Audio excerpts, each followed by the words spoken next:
Bismillahirrahmanirrahim. Assalamualaikum warahmatullahi wabarakatuh.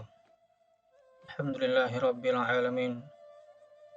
Wa bihi nasta'in ala umuri dunya waddin. Shalatu wassalamu ala asrafil anbiya'i wal mursalin wa ala alihi wa ashabihi ajma'in, amma ba'd. Ilahi anta maqsudi wa ridhaka matlubi, a'tini mahabbataka wa ma'rifatak. Rabbi shrah li sadri wa yassir li amri wahlul 'uqdatam min lisani yafqahu qawli. Alhamdulillah, sampai sekarang kita sudah diberikan kesehatan dan juga nikmat kesempatan untuk bisa mengikuti atau menyimak kajian kita pada malam ini kajian online. Kajian online ini merupakan salah satu dari program utama dari kelompok 71 KKN UIN Sunan Kalijaga Yogyakarta angkatan 100 kos 102. Jadi perkenalkan, saya Muhammad Alfaredang yang selaku yang mengisi kajian pada kesempatan kali ini. Jadi di sini kita akan mengangkat tema yang berjudul hermeneutika, belajar memahami ayat Al-Quran dari rumah. Nah, mengapa dari rumah? Nah, ini ada alasan tertentu mengapa mengambil tema ini. Jadi sudah jelas kata-kata belajar dari rumah karena memang keadaan kita sekarang saat ini sedang berada dalam kondisi COVID-19 atau di masa pandemi yang mengharuskan kita atau menyebabkan kita mau tidak mau harus melakukan social distancing atau jaga jarak dengan orang lain demi mencegah penularan virus ini. Nah, kemudian apa masalahnya dengan dari rumah terkait kajian ini? Nah, jadi di era pandemi COVID-19 ini tentunya mayoritas kita di Indonesia ini khususnya banyak yang beraktivitas di rumah. Efek dari beraktivitas di rumah ini bahwa interaksi banyak terjadi di media sosial, mulai dari membaca, menulis, membagi atau mengirim informasi, kemudian menerima informasi. Nah, ketika semua orang itu saling mengirimkan informasi dan menerima informasi, nah ini biasanya terjadi yang namanya itu post-truth. Nah, jadi apa itu post-truth? Jadi post-truth ini merupakan kelebihan informasi yang membuat kita susah untuk memilih dan memilah mana yang benar dan mana yang salah atau yang hoax. Nah, jadi di tengah pandemi ini kita banyak beraktivitas di sosial media, kita itu seperti seakan-akan diserbu oleh berbagai macam informasi dan kita belum tentu tahu kebenarannya. Nah, kajian kita pada malam ini tidak hanya terbatas pada cara memahami ayat Al-Quran, tapi juga bagaimana kita cara memahami sesuatu ketika kita berada di masa pandemi ini. Namun di awal kita akan mencoba dulu mengkaji salah satu ayat Al-Quran menggunakan hermeneutika. Tapi yang jelas pemahaman hermeneutika ini tidak terbatas hanya untuk memahami ayat Al-Quran, tetapi juga bisa untuk memahami sesuatu yang lain, informasi apapun. Nah, ini. Kemudian saya ingatkan bagi siapa saja yang menyimak, semoga selalu dalam atau sebaiknya memang selalu dalam keadaan bahagia. Nah, di sini saya sebisa mungkin, semaksimal mungkin mengupayakan agar kajian malam ini tidak terlalu dalam pembahasannya. Jadi kita hanya menggunakan pembahasan yang sederhana saja yang mudah dipahami. Kita lanjut. Nah, lalu apa sih hermeneutika itu? Nah, jadi sebenarnya hermeneutika ini merupakan salah satu wacana publik atau suatu gagasan dalam memahami sesuatu. Dan hermeneutika ini juga sebenarnya terdapat pro kontra tertentu, tapi saya tidak akan menjelaskannya terlalu jauh, mulai dari sejarahnya bagaimana, terus siapa pembawa paham hermeneutika ini, kemudian mengapa namanya hermeneutika. Nah, itu saya tidak akan menjelaskan karena itu sangat panjang sekali. Tetapi alangkah lebih baiknya kita akan mengambil sisi positif atau manfaat dari hermeneutika ini sendiri. Jadi secara ringkas hermeneutika itu merupakan dikatakan sebagai salah satu cara atau metode atau juga pendekatan dalam memahami sesuatu dengan memperhatikan tiga hal, yakni tiga hal itu tersebut adalah teks, konteks, dan kontekstualisasi. Jadi maksudnya dalam kita memahami sesuatu itu bahwa sesuatu itu tidak akan bisa terlepas dari tiga hal ini, teks, konteks, dan kontekstualisasi. Ini kaitan dengan Al-Quran misalnya. Jadi kita dalam memahami Al-Quran itu tidak bisa kita hanya memahami teksnya saja secara harfiah, kemudian langsung kita terapkan, itu tidak bisa. Kita perlu memahami juga konteks ayat Al-Quran itu seperti apa, kondisi masyarakatnya seperti apa saat ayat Al-Quran itu diturunkan. Kemudian ketika pemahaman atau konteks ayat tersebut telah kita pahami dan ingin kita terapkan di masa sekarang, itu kita perlu namanya kontekstualisasi. Nah, ringkas itu nanti kita akan bahas di belakang. Nah, kemudian mengapa harus hermeneutika? Nah, sebenarnya tidak ada keharusan atau kekhususan tertentu untuk memilih atau menggunakan metode atau pendekatan tertentu dalam memahami sesuatu, apalagi memahami Al-Quran. Jadi tetapi menggunakan hermeneutika sebagai metode memahami sesuatu itu setidaknya bisa membuat kita jauh dari sikap menganggap pemahaman diri sendirilah yang paling benar. Nah, ini titik tekan kita kajian kita pada malam ini. Poinnya ada dalam kalimat ini bahwa kita tidak bisa menganggap pemahaman kita sendiri yang paling benar. Karena tentunya sikap bahwa merasa pemahaman kita sendiri atau kelompok kita sendiri itu paling benar tidak diajarkan dalam Islam, dan tentunya sangat bertentangan. Karena dalam Islam yang pasti benar tuh hanyalah Allah Subhanahu wa Ta'ala. Nah, jadi gini, saya perlu menjelaskan dari awal bahwa Allah Subhanahu wa Ta'ala Tuhan kita, dan kemudian Al-Quran kalamnya itu pasti benar, bagaimanapun pasti benar.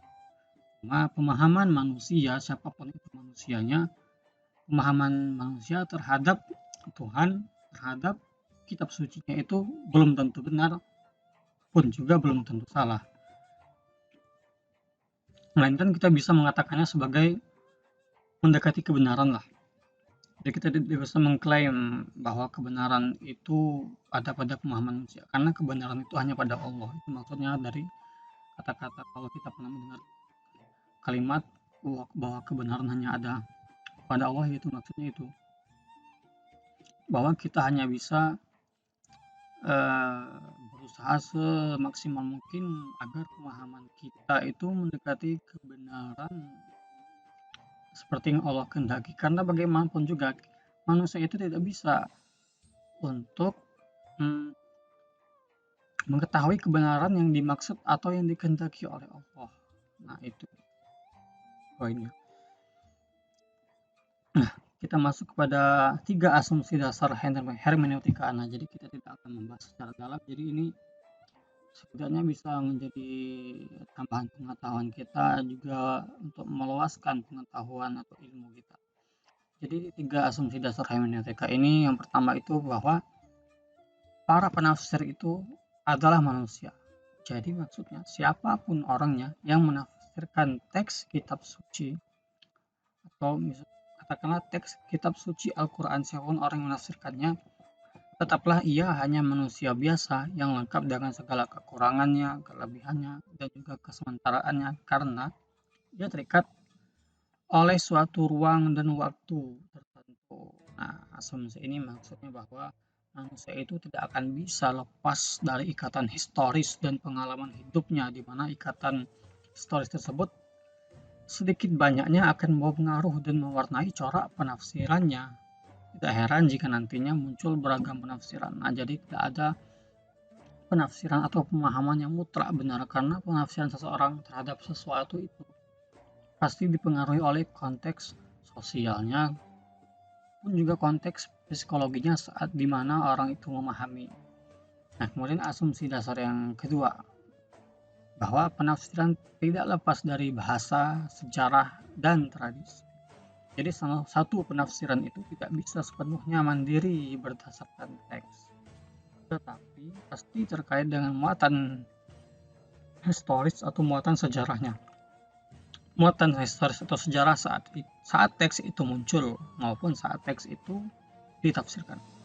Asumsi yang ketiga, bahwa tidak ada teks yang menjadi wilayah bagi dirinya sendiri.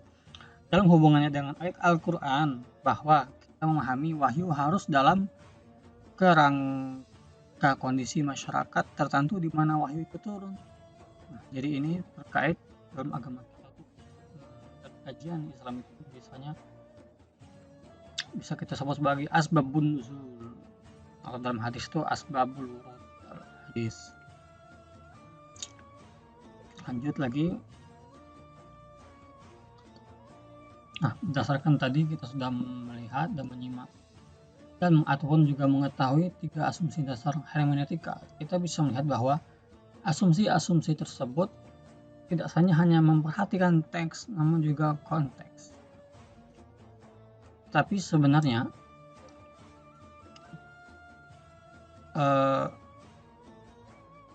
kesadaran konteks saja ya tidak akan, atau maksudnya kesadaran konteks ini belum cukup. Jadi kesadaran konteks hanya akan membawa seseorang ke masa lalu dan mencukupkan diri dengan pemahaman generasi masa lalu terhadap teks tersebut hanya akan membawa keterasingan dari aspek ruang dan waktu di mana ia hidup sekarang. Mungkin bisa dikatakan dalam aspek tertentu pemaknaan atau pemahaman lama masih relevan dengan sekarang, namun dalam banyak hal bisa kita pastikan terjadi pemahaman yang ahistoris. Jadi sederhananya gini, pemahaman sahabat ataupun pemahaman tabi'in terhadap Al-Quran itu bukannya pasti benar dan juga bukan salah, tetapi ketika pemahaman mereka itu terhadap Al-Quran dan ingin diterapkan di masa sekarang, itu perlu yang namanya kontekstualisasi. Nah, karena kondisi sahabat ataupun tabi'in pada saat itu pasti berbeda kondisinya dengan kondisi kita saat sekarang ini, entah itu dari segi psikologi atau sosial, ekonomi, dan sebagainya. Karena kondisi-kondisi semacam itu turut mempengaruhi pemahaman seseorang terhadap sesuatu. Intinya begitu. Jadi kita perlu yang namanya konteks. Nah, jadi apa itu kontekstualisasi? Jadi untuk mengatasi keterbatasan pemahaman yang berhenti pada konteks tadi itu, ialah dengan menambahkan yang namanya konteks. Maksudnya bisa kita maknai sebagai menumbuhkan kesadaran akan ketinggian dan segala logika serta kondisi yang berkembang di dalamnya. Nah, mungkin ini agak susah dipahami kata-katanya, tapi kita bisa melihat kalimat di bawahnya. Kontekstualisasi ini bisa juga dimaknakan dengan bagaimana agar teks yang diproduksi dan berasal dari masa lalu itu bisa dipahami dan bermanfaat untuk masa kini. Kan kita tahu bahwa Al-Quran itu turun bukan pada masa sekarang tahun 2020 ini, tetapi ada pada zaman Nabi. Jaraknya itu sungguh sangat jauh dengan kita sekarang. Kemudian bagaimana agar teks tersebut bisa diterapkan sampai sekarang dan tidak bertentangan dengan kondisi sekarang, atau juga maksudnya bagaimana cara agar Al-Quran bisa applicable atau bisa diterapkan untuk segala ruang dan waktu, atau yang sering kita jargon-jargonkan atau umat Islam jargon-jargonkan itu salih likuli zaman wa makan. Nah, jadi Al-Quran itu sifatnya universal, berlaku untuk seluruh ruang dan waktu, tetapi pemahaman terhadap Al-Quran itu belum tentu universal, belum tentu bisa diterapkan untuk semua ruang dan waktu. Mungkin pada hari ini kita bisa berpendapat A, terhadap satu ayat Al-Quran. Namun belum tentu ketika 10 tahun lagi atau ketika kita pindah negara, pendapat kita terhadap satu ayat Al-Quran yang sama tadi itu pendapatnya tetap A. Itu belum tentu, bisa saja pendapatnya B. Nah, gitu kira-kira. Nah, kita sekarang masuk kepada praktik. Nah, praktik pendekatan hermeneutika. Jadi praktik bagaimana kita menggunakan metode hermeneutika ini dalam memahami sesuatu. Nah, sekarang kita mulai dengan memahami ayat Al-Quran, yakni ayat 3 surat An-Nisa. Nah, ini tulisannya memang Al-Nisa, tapi kita baca An-Nisa. Ayat 3. Ayat ini biasanya digunakan oleh orang-orang untuk memperbincangkan permasalahan poligami. Jadi, kenapa saya memilih poligami masalahnya? Karena ini terkait dengan jurusan saya sendiri dan alangkah baiknya, atau ini menurut saya pribadi, alangkah baiknya jika seseorang itu mengucapkan atau membagikan sesuatu sesuai dengan yang diketahuinya. Jadi bukan mengada-ngada. Itu salah alasan mengapa saya mengangkat alasan atau mengangkat tema poligami ini. Nah, jadi sini akan saya bacakan bunyi teksnya. A'udzubillahi minasyaitonirrajim. Wa in khiftum alla tuqsitu fil yatama fankihu ma taba lakum minan nisa masna wa thulatha wa ruba'. Wa in khiftum alla ta'dilu fawahidah aw ma malakat aymanukum dzalika adna alla ta'ulu. Artinya, dan jika kamu takut tidak akan dapat berbuat adil terhadap hak-hak perempuan yang yatim bila mana kamu mengawininya, maka kawini sajalah wanita-wanita yang lain yang kamu senangi, 2, 3, atau 4. Kemudian jika kamu takut tidak akan dapat berlaku adil, maka kawinilah seorang saja atau budak-budak yang kamu miliki. Yang demikian itu lebih dekat kepada tidak berbuat aniaya. Nah, ini teks. Jadi kita tidak bisa hanya memahami surat ini dari teksnya saja. Misalnya kita membaca ayatnya, kemudian terjemahannya ini langsung kita terapkan. Misalnya kita potong ayatnya di fankihu ma taba lakum minan nisa sampai waruba. Kemudian kita berpendapat bahwa Islam ini mewajibkan menikah dengan 4 orang perempuan. Buktinya diawali dengan fankihu. Fankihu kan adalah fi'il amar, artinya perintah. Perintah itu menunjukkan wajib. Nah, kita tidak bisa hanya berpatokan seperti pemahaman yang saya sampaikan tadi, seperti itu.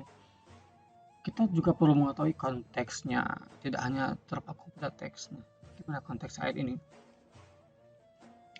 Jadi ayat ini menggambarkan bahwa di zaman tersebut ada orang-orang yang bertugas memelihara anak yatim, namun sering berbuat tidak semestinya kepada anak yatim tersebut, misalnya mengawininya tanpa mas kawin. Nah, ini berbuat aniaya seperti yang disebutkan di ayat Al-Quran tadi. Kemudian konteks sosial saat ayat ini turun itu ialah setelah selesai perang Uhud, di mana dalam perang Uhud ini diikuti oleh 700 laki-laki. Kemudian setelah perang ini yang wafat itu kira-kira ada 70. Ini juga bisa dibilang jumlah yang sangat banyak. Akibatnya banyak muslimah yang menjadi janda dan anak yatim, dan tentunya mereka harus dipelihara. Nah, berdasarkan konteks sosial saat ayat itu turun pada zaman tersebut, jalan yang paling atau jalan terbaik untuk memelihara dan menjaga para janda dan anak yatim tadi ialah dengan menikahi mereka dengan syarat harus adil. Nah, jadi dari konteks ini kita dapat inti dari surat An-Nisa ayat 3 ini, bahwa ada satu pesan yang disampaikan yang mungkin itu tersirat, bahwa menikahi janda dan anak yatim atau menikahi wanita itu saat itu bukan dalam konteks kepuasan seks, tetapi maksudnya ialah dalam konteks sebagai wujud pertolongan. Karena zaman sekarang ini banyak, bisa dibilang banyak, orang-orang yang menikahi banyak wanita itu hanya berdasarkan seks saja. Misal karena bosan tak apa, kita nggak tahu. Bukannya dalam konteks tolong menolong. Nabi pun kalau kita lihat, beliau menikahi beberapa orang istri itu bukan karena alasan yang tidak berdasar atau alasan yang tidak dalam. Di dalam kitab Ruwai'ul Bayan itu dijelaskan bahwa Nabi Muhammad itu menikah sangat banyak hikmahnya, mulai dari hikmah tasyri'iyah, hikmah itu artinya hikmah syariatan, kemudian hikmah siasiyah atau hikmah politik. Jadi Nabi itu menikahi seseorang itu ada karena masalah politik, ada karena masalah pensyariatan, dan lain-lain. Itu dalam kajian lain. Kita fokus di hermeneutika ini. Nah, kemudian kita tidak cukup hanya berpatokan pada konteks saat surat ini turun. Kita juga perlu mengkontekstualisasikannya ke masa sekarang agar kita bisa menerapkan ayat tersebut secara proporsional.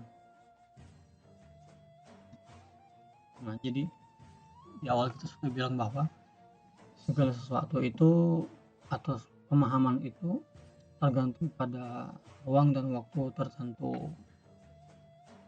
Nah, jadi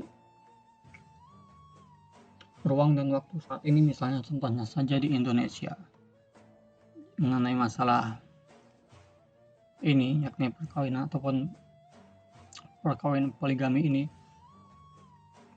Indonesia itu prinsip perkawinannya menganut asas monogami.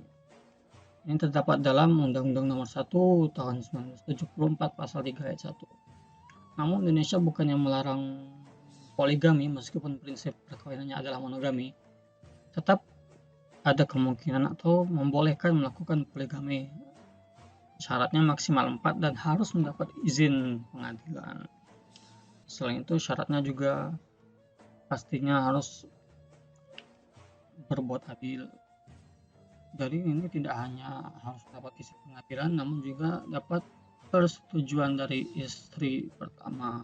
Nah, begitu. Kemudian di Turki, nah ini kita memahami satu ayat yang sama, tapi mengapa kok berbeda-beda pemahamannya?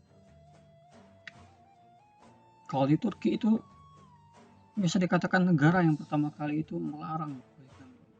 Nah, kemudian sama juga dengan Indonesia, negara yang melarang poligami, bahkan Indonesia ini menghukum pelanggarnya. Maksudnya siapa saja yang berpoligami itu dihukum oleh Indonesia. Nah, Indonesia akan memberikan Indonesia itu melarang poligami dan menghukum pelanggarnya. Jadi mereka memiliki alasan. Alasannya ada dua. Yang pertama itu poligami itu sebenarnya hanya boleh pada masa perkembangan, tetapi dilarang setelah menjadi masyarakat berbudaya. Yang kedua, bahwa surat An-Nisa ayat 3 ini menetapkan boleh poligami kalau dapat adil. Nah, digarisbawahi kalau dapat adil. Sedangkan menurut mereka, orang-orang Tunisia ini, fakta sejarah membuktikan yang dapat berlaku adil hanyalah Nabi Muhammad SAW. Jadi dengan alasan ini, negara Tunisia ini dalam undang-undangnya itu melarang poligami. Nah, dapat kita lihat masalah yang kita kaji ini sebenarnya sama ayatnya, cuman bisa muncul beragam tafsir. Nah, ini tidak menjadi masalah besar sebenarnya. Kita tidak perlu gegeran dalam menghadapi perbedaan. Jadi namun kita tidak semestinya mengeksklusifkan kebenaran atau mengkhususkan kebenaran pada satu penafsiran saja dan menganggap penafsiran atau pendapat yang lain itu salah. Jadi seperti apapun jenis pemahaman dan penafsiran manusia, di balik pemahaman tersebut pastilah ada kepentingan tertentu. Entah kepentingannya itu baik ataupun tidak, yang jelas ada kepentingan tertentu. Namun itu tidak menjadi masalah selagi tidak menimbulkan konflik di antara kita semua. Jadi ini ada kaitan dengan toleransi antar umat berbangsa dan jelas juga pastinya bernegara. Nah, jadi kaitannya dengan pandemi ini, ya awal kita sudah jelaskan bahwa kita berinteraksi di rumah dengan orang lain itu pasti menggunakan sosial media, entah menggunakan WA, Instagram, Facebook, dan sebagainya. Mungkin kita berinteraksi dengan cara mengirimkan video lewat YouTube seperti saat kita sekarang ini. Nah, itu kan kita dari sosial media saja ini kita sudah menerima banyak sekali informasi, dan tentunya informasi tersebut tidak sama, pasti berbeda. Dan pasti tidak juga, maksudnya pasti tidak sedikit juga yang menimbul konflik dari informasi tersebut karena bisa kita katakan sebagai hoax. Nah, jadi hoax ini sangat berbahaya. Jadi dibutuhkan yang namanya keterampilan pemahaman menggunakan metode hermeneutika ini. Jadi seperti apapun nanti informasinya yang kita terima di sosial media, itu kita tidak langsung menerimanya mentah-mentah, ataupun juga kita menolaknya secara kritis, kemudian kita membenci siapa yang mengirimnya. Kalau kita sudah demikian, artinya kita terpancing oleh namanya tadi post-truth di awal tadi. Tentunya perbuatan atau tanggapan juga bisa dibilang sikap kita terhadap menerima informasi di masa pandemi ini sangat tidak bijaksana atau kurang proporsional dan sangat membuang-buang tenaga. Jadi kita bisa menggunakan hermeneutika ini dalam memahami sesuatu di masa pandemi.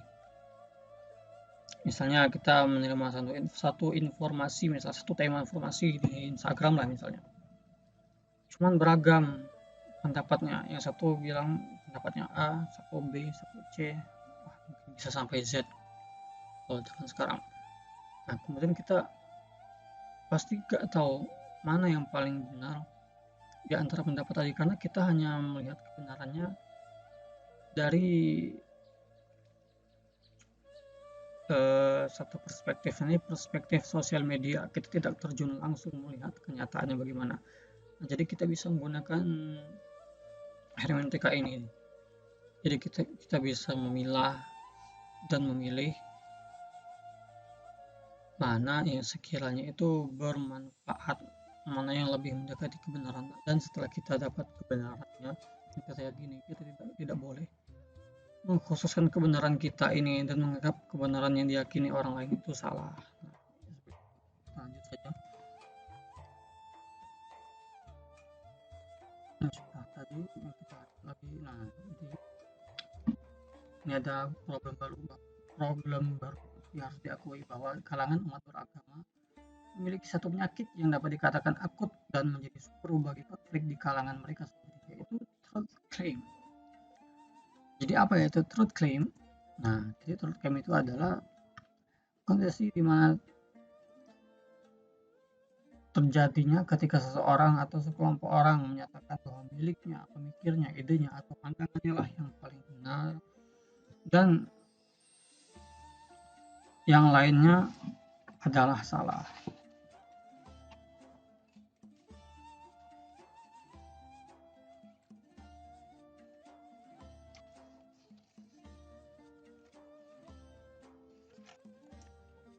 Nah, dalam dunia penafsiran,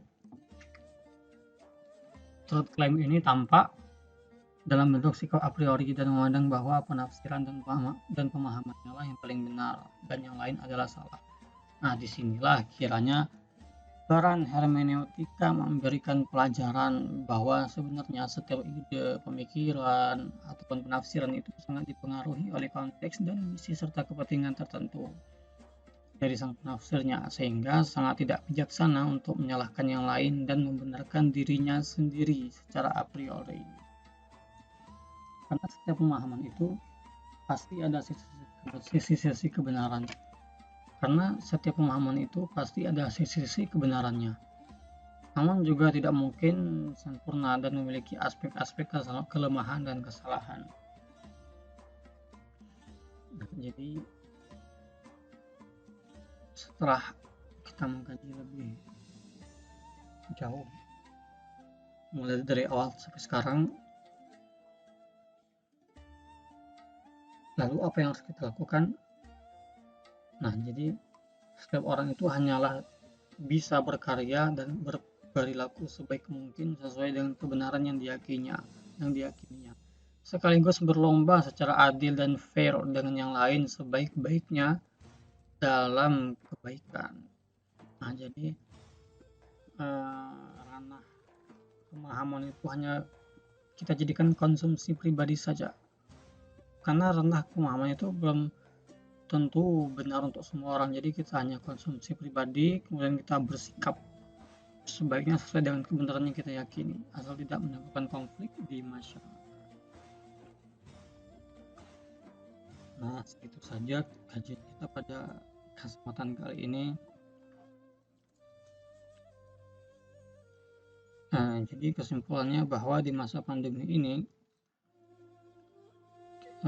kita harus memiliki pemahaman yang Qur'ani atau syar'i, dalam arti pemahaman yang tidak membuat kita merasa lebih baik dari yang lain. Bahkan juga jangan sampai kita dari pemahaman kita itu menimbulkan konflik di masyarakat. Juga intinya yang terakhir, apapun yang saya sampaikan pada kesempatan ini, pada video ini, juga jangan diterima mentah-mentah.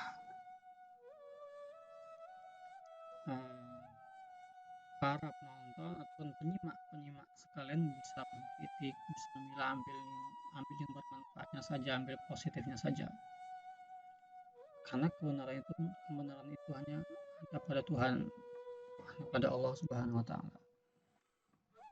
Terima kasih perhatiannya, semoga melalui apa yang saya sampaikan ini bisa bermanfaat bagi kita semua, dan tentunya manfaat itu diberikan oleh Allah Subhanahu wa Ta'ala. Akhir kata, wabillahi taufik wal hidayah, wallahu a'lam bishawab. Assalamualaikum warahmatullahi wabarakatuh.